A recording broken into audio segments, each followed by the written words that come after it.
Good morning everyone, it's Tuesday, July the 17th, and with continued hot weather throughout southeast Manitoba, all crops continue to develop very rapidly. We'd like to congratulate Dave Stam from Rehoboth Farms near Grenfell, Manitoba, for winning the pair of Jets tickets in our field sign contest. Thank you very much for all of your entries, and we'll continue to get those signs up over the next couple of weeks. Right now, corn is entering the reproductive stage of development, and that means that the tassels are out and we're starting to see silks coming out of those ear shoots in most cornfields that were planted in the first week of May. Since water pressure is what drives the silks and allows for proper pollination, this is a very sensitive time of the year for corn crops, as they do need quite a bit of water to do this. While most stands are still in okay shape due to some timely rains that we've had over the last 2 weeks, there are some corn crops further south on the lighter soil that are showing some drought stress, and this could be limiting the yield potential.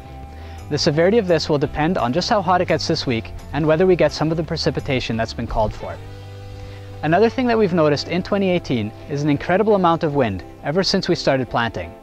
This means that previous year's crop residue, especially corn, has been blowing and accumulating on the northern side of the field.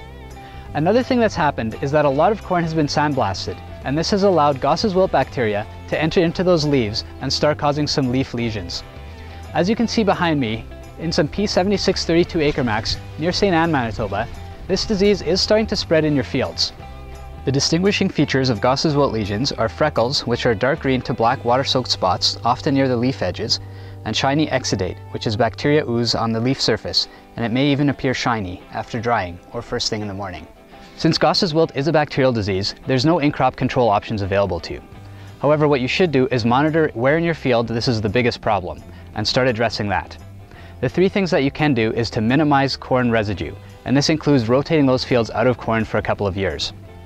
The next most important part is selecting hybrids that have a high tolerance for Goss's wilt. Pioneer's 39 V05 and 39 V09 acre macs are both fantastic products in terms of combating this disease, especially in high corn-on-corn rotations. And finally, we need to control our grassy weeds, as these are also a host for the bacteria in the soil. Next, we're going to take a look at soybeans and where our progress is at there. With summer weather, soybean stands continue to thrive, and here in one of our PKP plots near St. Adolphe, the later varieties, including P00A49X, are already closing in that 30-inch row. So we're really excited to see more of this variety in your fields next year. One issue that has started to pop up in soybeans is bacterial blight, which starts in the lower canopy. For the most part, this isn't going to have any effect on yield, as the new growth near the top of the plant easily makes up for what's being lost below. This is a great time to go out to some of our plots and see what kind of difference there is in maturity. So keep that in mind as you make your decisions in following years. Thanks for watching this video, and if you have any questions, please don't hesitate to let us know. Have a great week.